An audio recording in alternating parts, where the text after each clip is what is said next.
বিদেশলৈ ৰপ্তানি কৰোঁ। মাস্ক আনিছিলোঁ আমি বিদেশৰ পৰা, সেই মাস্ক লোকেল ফৰ ভোকেলৰ আধাৰত কৰোণাৰ সৃষ্টি হিচাপে আমি মাস্কেই হওক PPE কিট কৰি পেলাই আমি এতিয়া বিদেশলৈ যোগান ধৰি আহিছোঁ। ঠিক সেইটোৱে নহয়, আমি যদি চাওঁ যে বিদেশত আগতে পূৰ্বতে আছিল ধনী কোনবোৰ দেশ, যিসকল দেশৰ ষ্টীল আছে সেইসকল দেশ ধনী আছিল। তাৰ পৰৱৰ্তী সময়ত যিসমূহ দেশৰ তেল আছে তেওঁ ধনী বুলি কৈছিলে।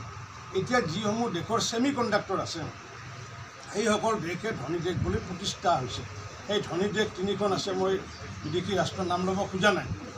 আৰু সেই বিদেশী তিনিখন ৰাষ্ট্ৰই আগতে ছেমি কণ্ডাক্টৰ মানে এই মোবাইলৰ যিটো ভিতৰত পিনে এখন ছিলিকনৰ এখন ডিছ এখন থাকে, এখন চিপ থাকে।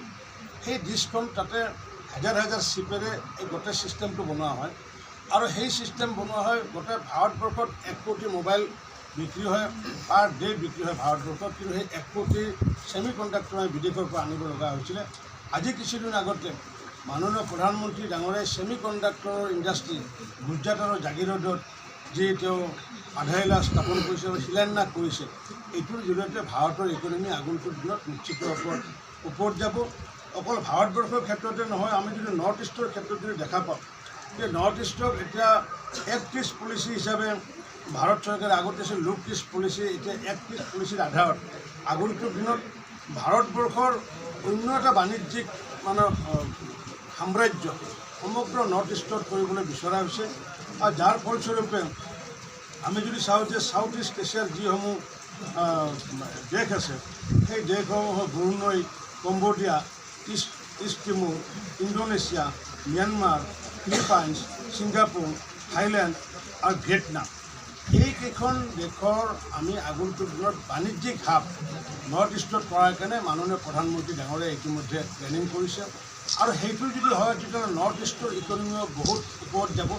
পূৰ্বতে যেনেকুৱাকৈ অসমৰ GDP ভাৰতবৰ্ষৰ ভিতৰত বেছি আছিল, ঠিক তেনেকুৱাকৈ লাহে লাহে আমাৰ অসমৰ বা উত্তৰ পূৰ্বাঞ্চলৰ GDPও বহুত আগুৱাই যাব।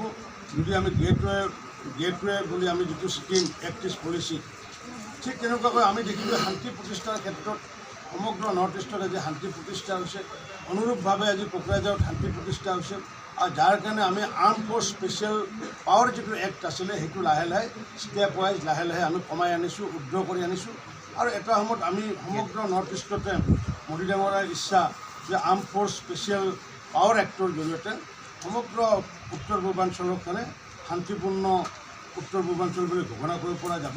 আৰু সেইটোৰ প্ৰতি লক্ষ্য ৰাখি ইণ্টাৰষ্টেট বৰ্ডাৰ ইছ্যু যিটো আছিলে, আমাৰ মাননীয় প্ৰধানমন্ত্ৰী ডাঙৰীয়াৰ মাৰ্গদৰ্শনত আমাৰ অসমৰ মাননীয় মুখ্যমন্ত্ৰী ডক্টৰ হিমন্ত বিশ্ব শৰ্মা ডাঙৰীয়াই ইতিমধ্যে ইণ্টাৰষ্টেট যিটো ডিছপুট, বৰ্ডাৰ ডিছপুট, সেইটো ইতিমধ্যে প্ৰায় সমাপ্ত হোৱাৰ দিশত।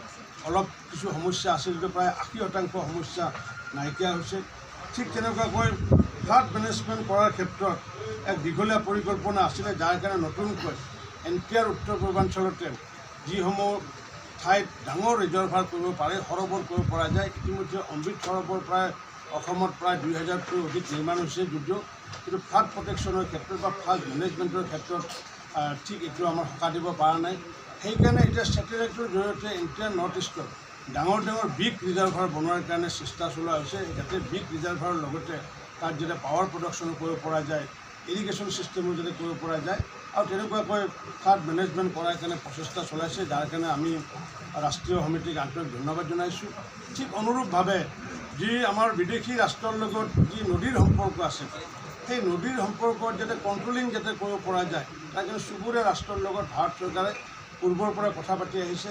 আৰু এই বন্ধুত্ব আগন্তুক দিনত অধিক বৃদ্ধি কৰিব, যাতে নদীৰ যিটো আছে নদীৰ যাতে কণ্ট্ৰলৰ ক্ষেত্ৰত যাতে চুবুৰীয়া ৰাষ্ট্ৰৰ যাতে তেওঁলোকে নিয়ন্ত্ৰণ যাতে কৰি পেলাই ফ্লাডক যাতে আমাক সকাহ দিব পাৰে, তাৰ কাৰণেও বিভিন্ন ধৰণৰ আঁচনিৰ কথা ইতিমধ্যে কৈছে। গতিকে এইটো নিশ্চিত ৰূপত আমাৰ অসমৰ বানপানীক সকাহ দিব।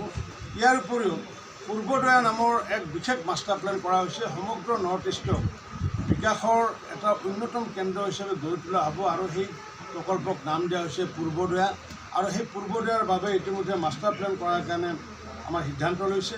ঠিক অনুৰূপভাৱে ইক'লজিকেল বেলেঞ্চ, মানে হিলছ এৰিয়াত যাতে ইক'লজিকেল বেলেঞ্চটো থাকে, যে ডাইভাৰ্চিটি যাতে নষ্ট নহয়, তাৰ কাৰণেও ব্যৱস্থা লৈ পেলাই সমগ্ৰ ভাৰতবৰ্ষৰ লগতে উত্তৰ পূৰ্বাঞ্চলত যি বিকাশৰ যি গতি দিয়াৰ কাৰণে যি সিদ্ধান্ত লৈছে মাননীয় প্ৰধানমন্ত্ৰী নৰেন্দ্ৰ মোদী ডাঙৰীয়াই, আৰু লগতে আমাৰ দলৰ সভাপতিকে আদি কৰি সমূহ কাৰ্যকৰ্তাসকল তাৰ কাৰণে অসমৰ সমূহ ভাৰতীয় জনতা পাৰ্টীৰ কাৰ্যকৰ্তাৰ হৈ মই আজি কোকৰাঝাৰত সমূহ ৰাষ্ট্ৰীয় সমিতিৰ কাৰ্যকৰ্তাসকলক আন্তৰিক ধন্যবাদ জনাইছোঁ আৰু আপোনালোককো আন্তৰিক ধন্যবাদ জনাইছোঁ।